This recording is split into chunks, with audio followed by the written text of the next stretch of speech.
दुपारी 2-2.5 तास झोप घेऊन माझं पिल्लू असं उठलं होतं.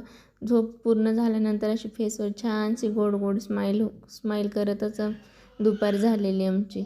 मग उठल्यानंतर आम्हाला खेळणी नाही लागत. उठल्यानंतर आम्ही कोणाचे नोटबुक चेक करत असतो. मम्मीचं असं किंवा पप्पाचं घेऊन बसायचं नोटबुक.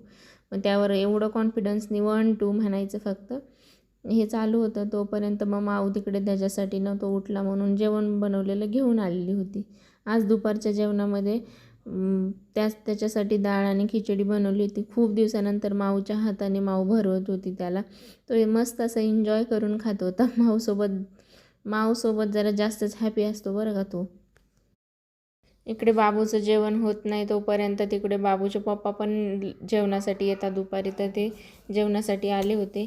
आज येताना त्यांनी मस्त असे वडापाव आणले होते. गरमागरम वडापाव खाऊन आमच्या आज दुपारचं जेवण झालं.